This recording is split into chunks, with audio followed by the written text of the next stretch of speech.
ಇಂದು ಮೌಳಿ ಉತ್ತರಿಸುವ ಮುನ್ನವೇ ರಾಜೇಶ್ವರಿ, ಇಲ್ಲ ಇಲ್ಲ, ಅಲ್ಲಿರುವುದಿಲ್ಲ, ಒಂದೆರಡು ವರ್ಷದಲ್ಲಿ ಬಂದ್ಬಿಡ್ತಾನೆ, ನಮಗೂ ಇರುವವನು ಅವನೊಬ್ಬನೇ ಅಲ್ವೇ ಎಂದರು.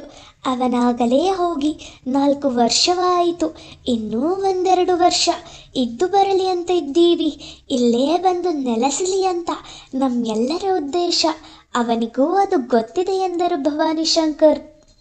ಈ ಮಾತು ಆಡುತ್ತಿದ್ದಾಗ ಇಂದು ಮೌಳಿ ಹೊರಗೆ ಹೆಜ್ಜೆ ಇಟ್ಟಿದ್ದ. ಅವನಿಂದ ನೇರ ಉತ್ತರ ಏನೂ ಬರಲಿಲ್ಲ.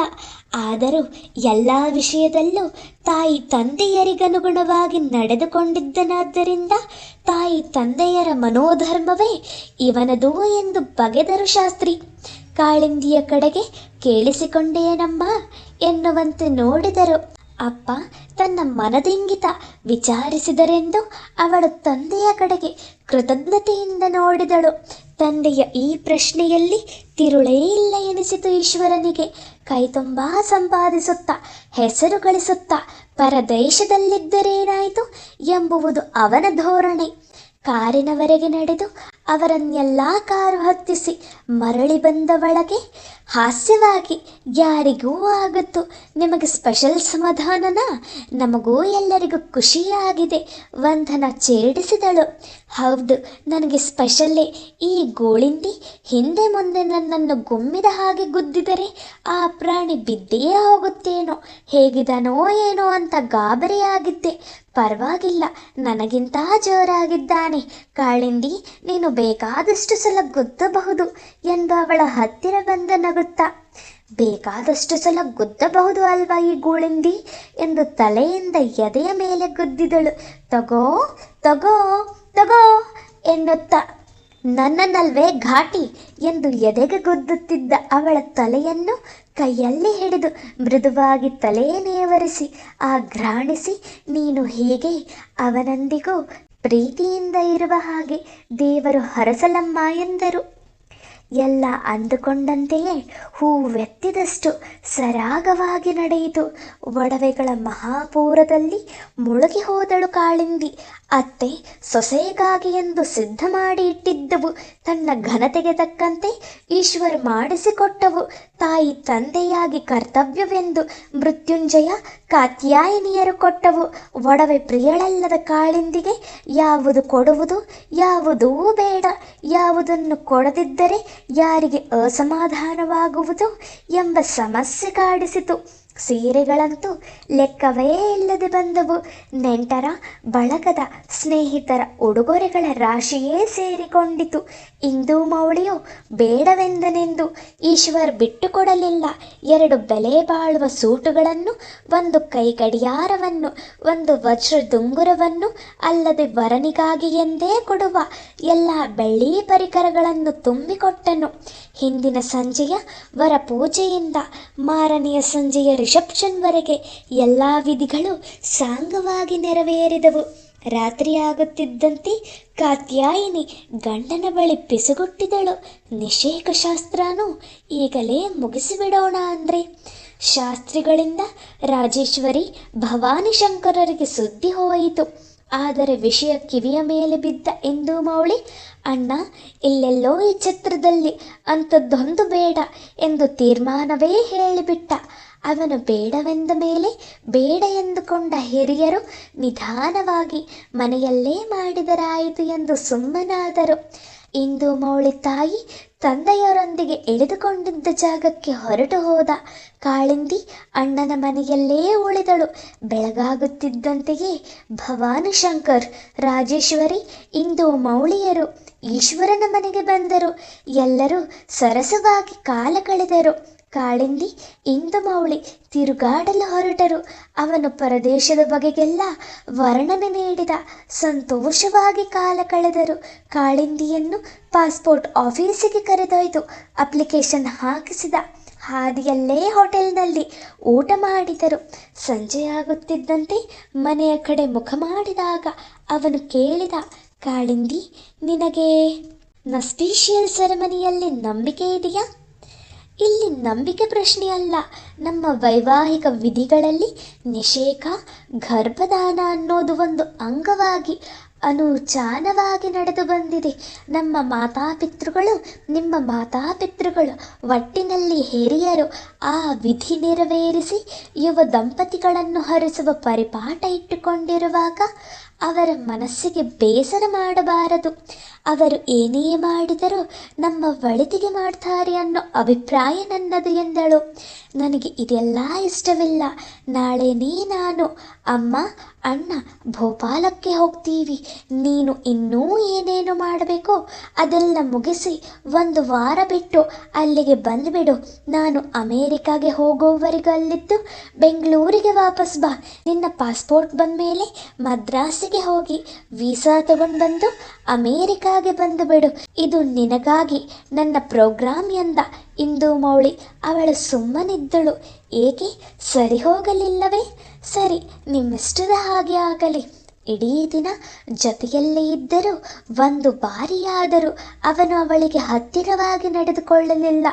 ನಾಚಿಕೆಯವನಿರಬಹುದು, ಬಹಳ ಸೌಜನ್ಯದವನಿರಬಹುದು, ಅಥವಾ ಅರಸಿಕನೂ ಇರಬಹುದು ಎಂದುಕೊಂಡಳು. 1-2 ಕಡೆ ಹೂ ಕೊಂಡು ಕೊಟ್ಟಿದ್ದೆಷ್ಟೋ ಅಷ್ಟೇ. ಸಮೀಪ ನಡವಳಿಕೆ ಎಂದರೆ ಅವನು ಹೇಳಿದಂತೆಯೇ ಮಾರನೆಯ ದಿನವೇ ಬೀಗರ ಪ್ರಯಾಣ ಸ್ಥಿರಪಟ್ಟಿತು. ಇದರಿಂದ ರಾಜೇಶ್ವರಿ ಅಷ್ಟೇನೂ ಸಂತುಷ್ಟಗೊಂಡಂತೆ ಕಾಣಲಿಲ್ಲ. ಮಗನ ಇಷ್ಟಕ್ಕೆ ತಲೆಬಾಗಿದ್ದರು. ಅಲ್ಲಿ ಆರದಕ್ಷತೆ ಇಟ್ಟುಕೊಳ್ಳುತ್ತಾರೇನೋ, ಇಟ್ಟುಕೊಳ್ಳುವುದಿಲ್ಲವೇ ಎಂಬ ಮಾತನ್ನು ಹಾಗೆಯೇ ಕೇಳಿದ್ದಳು ವಂದನಾ. ದೊಡ್ಡ ಪ್ರಮಾಣದಲ್ಲಿ ಇಲ್ಲ. ಇವರು ರಿಟೈರ್ ಆಗಿ 8 ವರ್ಷವಾಯಿತು. ಅವನು ಹೋಗಿ 4 ವರ್ಷವಾಯಿತು.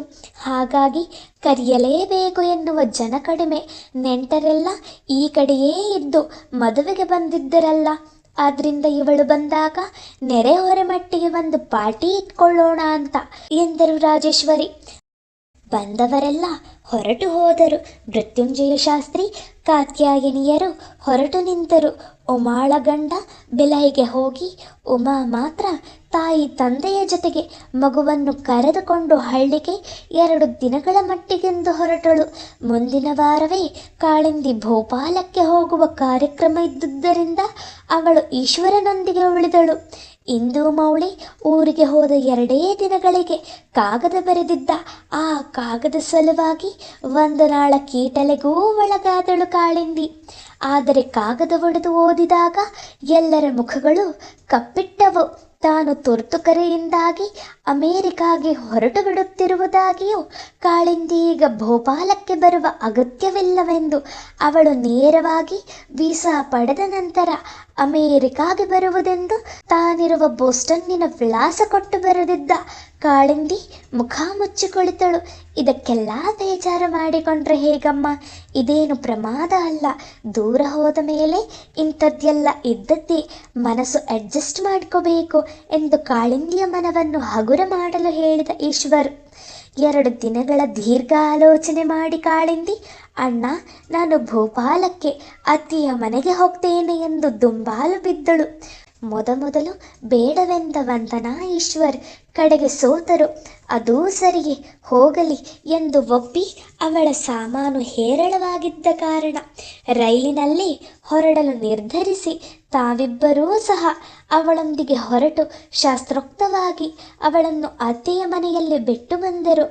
ತಾಯಿ ತಂದೆ ಅಣ್ಣ ಅತ್ತಿಗೆಯರ ಮನೆಯಲ್ಲಿ ಇದ್ದುದಕ್ಕಿಂತ ಹೆಚ್ಚು ಸೌಖ್ಯವಾಗಿತ್ತು ಕಾಳಿಂದಿಗೆ ರಾಜೇಶ್ವರಿ ಭವಾನಿ ಶಂಕರರ ಮನೆಯ ವಾಸ. ಮಗ ಹಾಗೆ ತುರ್ತಾಗಿ ಹೊರಟು ಹೋದನೆಂದು ಅವರಿಗೆ ಸಿಟ್ಟಿತ್ತು. ಸೊಸೆಯ ಮೇಲೆ ಅನುಕಂಪವಿತ್ತು. ಅವಳನ್ನು ಪ್ರೀತಿಸಿದರು, ಮುದ್ದಿಸಿದರು. 2 ತಿಂಗಳ ಕಾಲ ಹಾಯಾಗಿ ಕಳೆದು ಹೋಯಿತು. ಇಂದು ಮೌಳಿ 1-2 ಪತ್ರಗಳನ್ನು ಬರೆದಿದ್ದ. ಎಲ್ಲ ಲೋಕಾಭಿರಾಮವಾಗಿ ಪಾಸ್ಪೋರ್ಟ್ ಸಿದ್ಧವಾಗಿದೆ ಎಂದು ಅಣ್ಣನಿಂದ ಪತ್ರ ಬಂದಾಗ ಬೆಂಗಳೂರಿಗೆ ಬಂದಳು ಕಾಳಿಂದಿ. ಪಾಸ್ಪೋರ್ಟ್ ಪಡೆದು ಅಣ್ಣನೊಂದಿಗೆ ಮದ್ರಾಸಿಗೆ ತೆರಳಿ ವೀಸಾ ಪಡೆದು ಅಮೇರಿಕಾಗೆ ಹೊರಡುವ ಸಿದ್ಧತೆ ಮಾಡತೊಡಗಿದಳು. ಅಮೇರಿಕಾದಲ್ಲಿ ಇಳಿಯುವ ದಿನಾಂಕ ತಿಳಿಸಿ ಕಾಳಿಂದಿ ಇಂದು ಮೌಳಿಗೆ ಪತ್ರ ಬರೆದಳು. ಏರ್ಪೋರ್ಟಿಗೆ ಬಂದು ಕರೆದೊಯ್ಯುವುದಾಗಿ ಅವನು ಪತ್ರ ಬರೆದಿದ್ದ. ಸುದ್ದಿ ತಿಳಿದ ಅವಳ ಅತ್ತೆ ಮಾವ ಬೊಂಬಾಯಿಗೆ ಬಂದಿದ್ದರು. ಈಶ್ವರ್, ವಂದನಾ, ರಾಜೇಶ್ವರಿ, ಭವಾನಿ ಶಂಕರ್ ಕಾಳಿಂದಿಗೆ ಧೈರ್ಯ ತುಂಬಿ ಆಶ್ವಾಸನೆ ಹೇಳಿ ಶುಭ ಹಾರೈಸಿ ಪ್ರೀತಿಯಿಂದ ನೋವಿನಿಂದ ಪ್ಲೇನ್ ಹತ್ತಿಸಿದರು. ವೈವಾಹಿಕ ಜೀವನದ ಬಗೆಗಿನ ರೋಮಾಂಚನ, ದಿಗಿಲು ಒಂದೆಡೆ, ಪರದೇಶದ ಬದುಕು ಹೇಗೋ ಏನು ಎಂಬ ಆತಂಕ ಮತ್ತೊಂದೆಡೆ. ಒಂದರ ಹಿಂದೆ ಒಂದು ಜೂಜಾಡಿದಂತೆ ಈ ಭಾವನೆಗಳು ಅಟ್ಟಿಸುತ್ತಿದ್ದವು ಪ್ರಯಾಣದುದ್ದಕ್ಕೂ. ವಿಶಾಲ ಸಾಗರದ ಮೇಲೆ ವಿಮಾನ ಹಾರುತ್ತಿದ್ದರೂ ಅವಳ ಮನೋಸಾಗರ ಮಾತ್ರ ಭೋರ್ಗರೆಯುತ್ತಿತ್ತು ನಾನಾ ಕಾರಣಗಳಿಗಾಗಿ. ಅವಳು ಅಮೇರಿಕದ ನೆಲ ತೊಳೆಯುವ ವೇಳೆಗೆ ಇಂದು ಮೌಳಿಯನ್ನು ಕಂಡು ಅವಳ ಮನ ಹುಚ್ಚೆದ್ದು ಕುಣಿಯಿತು. ಎಲ್ಲ ಆತಂಕಗಳು ಓಡಿ ಹೋದವು. ಬಂದ್ಯಾ, ಪ್ರಯಾಣದಲ್ಲಿ ಏನೂ ತೊಂದರೆ ಆಗಲಿಲ್ಲ ತಾನೆ ಎಂದು ವಿಚಾರಿಸಿದ ಇಂದು ಮೌಳಿ. ಸಂತೋಷದಿಂದ ಹೃದಯ ತುಂಬಿದ್ದ ಕಾಳಿಂದಿಗೆ ಮಾತೇ ಹೊರಡಲಿಲ್ಲ. ಸುಮ್ಮನೆ ಮೆಲುನಕ್ಕು ತಲೆಯಲ್ಲಾಡಿಸಿದಳು. ಹೊರಗಡೆ ಬಂದು ಲಗೇಜು ಸಂಗ್ರಹಿಸಿ ಬಂದು ಕಾರಿನಲ್ಲಿ ಕುಳಿತರು. ಕಾರು ವೇಗ ಪಡೆಯಿತು. ಸಮಾಗಮದ ಸಂತುಷ್ಟಿಯಿಂದ ಇಬ್ಬರೂ ಮೂಕರಾಗಿದ್ದರು. ಮೌನವೇ ಹೃದಯಗಳನ್ನು ಹತ್ತಿರ ತರುತ್ತಿತ್ತು. 3/4 ಗಂಟೆಯ ಪ್ರಯಾಣದ ನಂತರ ಕಾರು ಒಂದು ಮನೆಯ ಮುಂದೆ ನಿಂತಿತು. ಕಾರು ನಿಂತ ಶಬ್ದಕ್ಕೆ ಆ ಮನೆಯ ಬಾಗಿಲು ತೆರೆದುಕೊಂಡು ಒಬ್ಬ ಯುವತಿ ಹೊರಬಂದು ನಿಂತಳು. ಸುಟ್ಕೇಸುಗಳನ್ನು ಹೊತ್ತ ಕಾಳಿಂದಿ, ಇಂದು ಮೌಳಿ ಇಬ್ಬರೂ ಬಾಗಿಲಿಗೆ ಬರುವ ವೇಳೆಗೆ ವೆಲ್ಕಮ್ ವೆಲ್ಕಮ್ ಎಂದಳು ಯುವತಿ ಮಂದಹಾಸ ಬೀರುತ್ತಾ. ಕೈಯಲ್ಲಿದ್ದ ಸಾಮಾನು ಕೆಳಗಿಟ್ಟು, ಇಂದು ಮೌಳಿ ಕಾಳಿಂದಿಗೆ, ನೀನು ಡ್ರೆಸ್ ಚೇಂಜ್ ಮಾಡಿ ಸ್ವಲ್ಪ ರೆಸ್ಟ್ ತಗೋತಾ ಇರು, ನಾನೀಗಲೇ ಬರ್ತೇನೆ. ಬೆಳಗ್ಗೆ ಹೊರಟಾಗ ನನ್ನ ಕಾರು ಸ್ವಲ್ಪ ತೊಂದರೆ ಕೊಟ್ಟಿತ್ತು, ಅದನ್ನು ಗ್ಯಾರೇಜಿಗೆ ಬಿಟ್ಟು ಫ್ರೆಂಡ್ ಕಾರ್ ತಂದಿದ್ದೆ. ಈಗ ಇದನ್ನು ಹಿಂತಿರುಗಿಸಿ ನನ್ನ ಕಾರು ತರ್ತೀನಿ ಎಂದು ಹೇಳಿ ನಡೆದೇ ಬಿಟ್ಟ. ಓಡಿದನೆಂದರೂ ಸರಿಯೇ. ಪ್ರತಿಕ್ರಿಯಿಸಲು ಕಾಳಿಂದಿಗೆ ಆಸ್ಪದವೇ ಇರಲಿಲ್ಲ. ಆ ಯುವತಿ ಅವಳ ಸುಟ್ಕೇಸ್ಗಳನ್ನು ಎತ್ತಿಕೊಂಡು ಒಳಕ್ಕೆ ನಡೆಯುತ್ತಾ ಕಮೆನ್ ಕಮೆನ್ ಎಂದು ಮುಂದೆ ನಡೆದಳು. ಕಾಳಿಂದಿ ಹಿಂಬಾಲಿಸಿದಳು. ಮನೆ ನೋಡಿಕೊಳ್ಳುವ ಹೆಂಗಸೇರಬೇಕು ಇವಳು ಎಂದುಕೊಂಡಳು ಕಾಳಿಂದಿ. ಅವಳ ಊಹೆ ಚೆದರುವಂತೆ ಆ ಯುವತಿ, ನಾನು ಸುಜಾನ, ಕ್ರಿಸ್ಟಿಯ ಅಕ್ಕ ಎಂದು ಪೆಟ್ಟಿಗೆ ಕೆಳಗಿಟ್ಟು ಕೈ ಕುಲುಕಲು ಕೈ ಚಾಚಿದಳು. ಕ್ರಿಸ್ಟಿ ಯಾರು? ತಬ್ಬಿಬ್ಬಾಗಿ ಕೇಳಿದಳು ಕಾಳಿಂದಿ ಕೈ ಕುಲುಕುತ್ತಾ. ಕೈ ಬಿಟ್ಟು ಮುಂದೆ ನಡೆಯುತ್ತಾ ಸೂಜಿ ಹೇಳಿದಳು, ಯು ನಾಟಿ, ನಿನಗೆ ತಿಳಿಯದೆ ಕ್ರಿಸ್ಟಿ ಯಾರು ಅಂತ? ಮೌಳಿಯ ಹೆಂಡತಿ.